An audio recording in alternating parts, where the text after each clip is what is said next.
Guys, the headline about Sarah Ferguson is something I didn't even think I wanted to talk about it, but yes, it deserved to be talked about. So this week, the headlines gave us yet another spectacle. Sarah, Duchess of York, Fergie, dropped by multiple charities after a leaked 2011 email surfaced in which she called Jeffrey Epstein a supreme friend.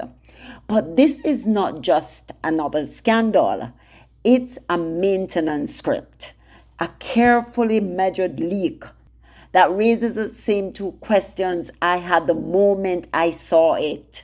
Who leaked it? And why now? Here are the facts everyone can agree on. Major charities, Teenage Cancer Trust, the British Heart Foundation, Julia's House, and others have publicly severed ties with the Duchess after media outlets published an email in which she apologized to Jeffrey Epstein and described him as steadfast, generous, and a supreme friend. The episode has forced yet another wave of damage control and reputational fallout for members of the royal circle already linked to Epstein network. We of course know about Andrew, right? What else we know from reporting is that this isn't an isolated note. It sits inside decades of messy, embarrassing, and sometimes dangerous connections between powerful people and Epstein's circle, a circle that used leverage, favors, and reportedly even threats to silence critics. Some reporting has suggested Fergie accepted money to cover debts and felt pressured into conciliatory language. But let's be blunt. This did not leak by accident, and it wasn't from some noble whistleblower hero. This was timed. Leaks like this are almost never random. They are purposeful and they serve a function. Who would benefit from the story right now? Who wants a distraction or a way to reframe the conversation about the monarchy without exposing the system that enabled the behavior in the first place? Enabled the behavior of Epstein in the first place. Remember, they fought out over $12 million for Andrew to pay, even though he was accused by Virginia and others of pedophilia, right? We know that. That's clear. There are a few obvious suspects. One, insiders or ex-staffers who hold a grudge and want to punish a public figure by destroying her charity links. Two, rival faction within the palace or the wider establishment who use selective exposure to manage narratives. We're talking about, remember the funeral with William looking a little uneasy, talking to Andrew in public, because we know he talks to Andrew behind closed doors. So let's not get that twisted. We know it's all a facade. It's just to save face. The whole entire system is corrupt. To sacrifice, right? The exposure to manage narratives, to sacrifice a disposable figure in order to recalibrate public sympathy around the core institution. Or three, journalists and outlets sitting on old documents, releasing them to force the royal family into a pressured reaction and to reset the headlines on their own terms. Any of these possibilities, or a mix of them, fits the narrative, fits the pattern. The timing looks like theater, not truth. So why now? Why surface this now? They have been sitting on this for how many years? From 2011? Come on, guys. We are not going to be taken for fools. We are not stupid. Because it accomplishes three things at once. It gives the media a fresh outrage cycle. Because remember, they have been coming down on William a lot. So is is Sarah the scapegoat? Is Sarah now the scapegoat? Because the palace must have known about this. Nobody's not going to tell me they did not know about these emails. These did not come out of the air. Oh, no, no, no. Somebody wants cover and somebody is throwing someone to the wolves. Remember, we have seen it repeated in so many ways. We have had it happen to other members of the royal family. When one wants to hide something, they throw the others to the wolves. So who leaked it and why now? Let's ask that question. It offers the palace a chance to posture with swift, distancing statements that look like accountability while preserving deeper secrets. And it marks one more sacrificial lamb before the public ask harder questions about institutional responsibility. Institutional responsibility. What are they hiding? How many things are being hidden? Why did they go to such extreme to hide this email? What is going on? We know the palace knew about it, right? What is the accountability here? Who is being protected and who is being thrown to the wolves? We need to ask those questions. Don't get it twisted, guys. This is bigger than we all are thinking right now. In short, it shifts heat without addressing flames. This is a memory management, not justice.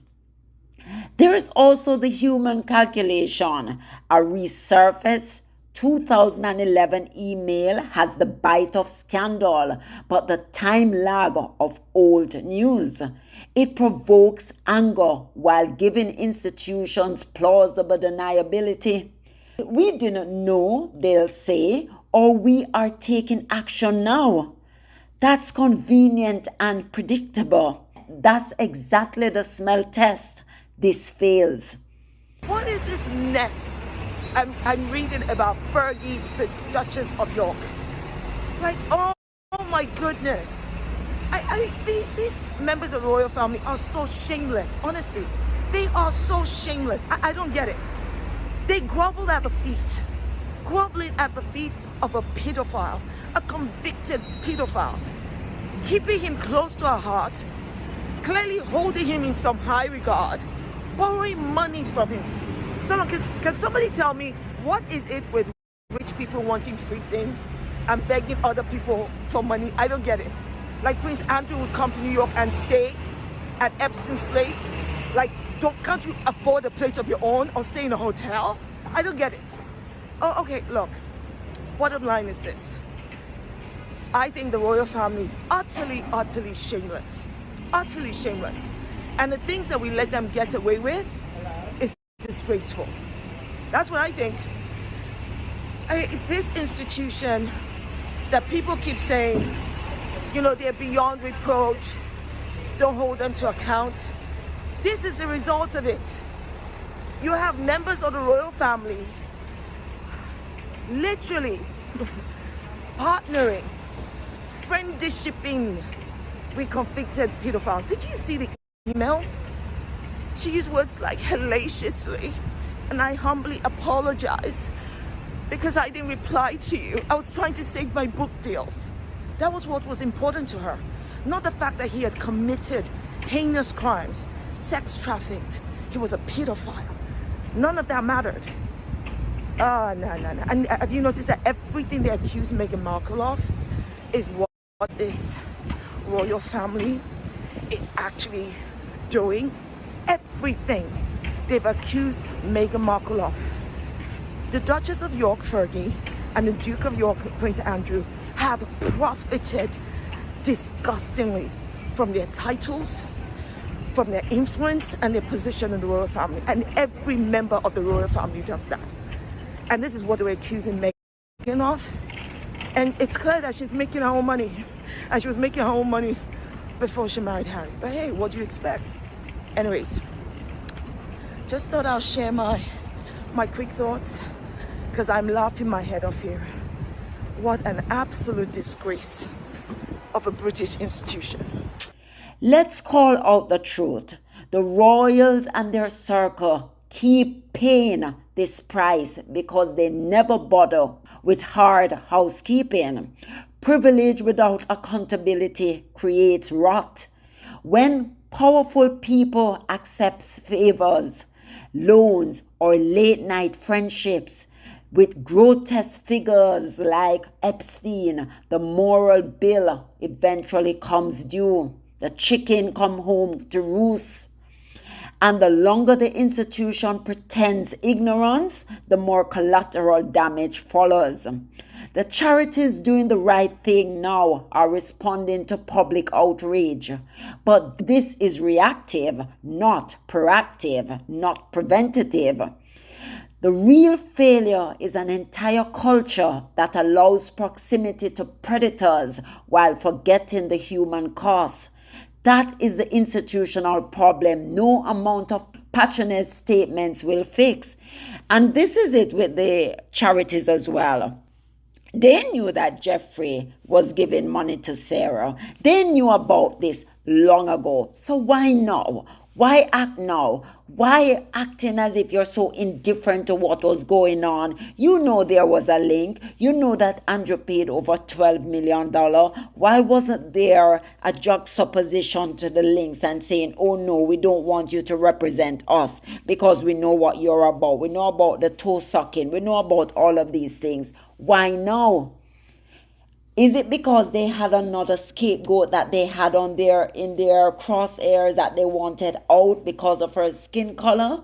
Why didn't they pay attention to all of this? Is it because they want William to be absolved of the laziness, the work shy Willie, the not living up to the standard of the crown, that they are now feeding Sarah to the wolf? What is going on? But something is happening.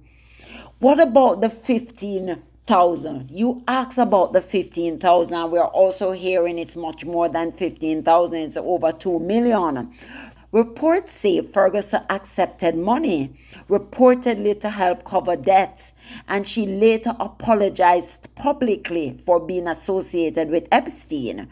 £15,000 is not just a figure. It's a moment that exposes how brittle reputations are sold and brought. For some people in the royal orbit, that money represented rescue from immediate personal crisis. For the public, it represented moral compromise. It's both a symptom and a symbol of what happens when private survival trumps public duty. The charity's response: dropping a patron is understandable. Charities must protect vulnerable beneficiaries and donor confidence. But there is a bigger ethical question. Why did some charities have such thin pipelines for vetting high-profile patrons in the first place? And why does public outrage trigger accountability only when documents are convenient for headline cycles? If a patron's actions are inconsistent with a charity's mission, the action shouldn't be, we'll act when the press makes us. It should be, we always acted.